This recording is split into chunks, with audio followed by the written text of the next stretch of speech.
আজকে সকালে মোটামুটি কোনো বাধা বিপত্তি ছাড়া এমনি ঘুম থেকে উঠেছি। আর এই যে বিস্কিট বের করলেই রেমু এসে হাজির। যাই হোক, তো ওকে বিস্কিট দিলাম। এখন মূলত কি জানো তো, আমি বিস্কিট খাইই না বলতে গেলে, ওকেই দিয়ে দিই। টুকটাক যদি এক আধ টুকরো মনে হয় তো খাই, নয়তো খাই না। তো বিস্কিট খাওয়া হয়েছে, তো ওকে আবার মুড়ি দিতে হলো। আর আমি নিজের জন্য মুড়ি বেড়ে নিয়েছি, এই যে ঘুগনি মুড়ি। সবাই ঘুগনি মুড়ি খেয়েছে, মানে মা বাবাও খেয়েছে। আর এই যে ওলটা জানো তো, খোলা হয়েছে কালকের বিকেলের দিকে। তো আজকের মা সেটা রান্নার জন্য কাটছে। আমি সেটা নিয়ে একটু দেখছিলাম এরকম ঢং করে।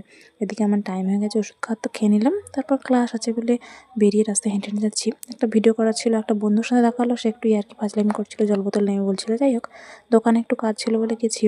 সেখানেই আধ ঘন্টার ওপর লাগছে, কিন্তু তবুও কাজটা হয়নি। বাধ্য বিরক্তি হয়ে আমি আবার ক্লাসে চলে গেলাম। কিন্তু যদি গলা খুসখুস করে, সেজন্য ভাবলাম একটা ভিক্স চকলেট খেয়ে নিই।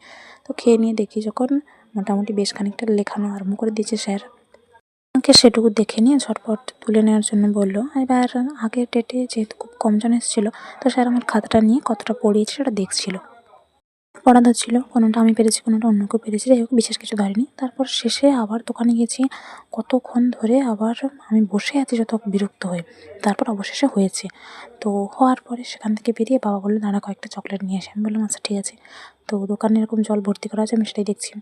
তারপর দাদার গাড়িটার কাছে এরকম দাঁড়িয়েছিলাম, একটু এদিকে রোদ লাগছে দেখে আর একটু সামনের দিকে এগিয়ে গিয়ে দাঁড়িয়েছি।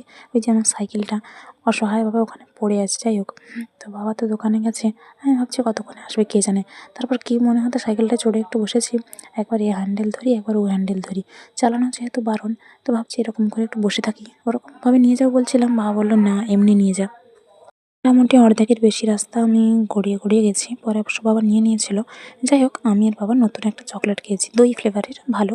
তো বাবা বললো আরও একটা খেয়ে নিই। তো দুজন দুটো করে খেয়ে নিয়েছি। বাবা এই যে আমার হাত থেকে সাইকেল নিয়ে নিয়েছে, আর এক হাতে সাইকেল ঘুরিয়ে আনছিলাম বলে হাতও লাল হয়ে গেছে। মুখ হাঁ করে দেখছিলাম চকলেট দেখা যায় নাকি। চকলেট তো দেখা যায় না, কিন্তু আমার মুখটা প্যাঁচার মতো লাগছে পুরো। যাকে, তারপর এরকম কেরিয়ার ধরে ধরে যাচ্ছি। বাবা বলে, তুই কি সাইকেল টেনে রেখেছিস? আমি বললাম না না। বাবার সাথে এরকম হাসি মজা করতে করতে এলাম। এদিকে মার জন্য যে চকলেটটা নিয়ে এসে দিয়েছি, ওটা পুরোনো চকলেট, বাবা নিয়েছে, আমি তো দেখিনি।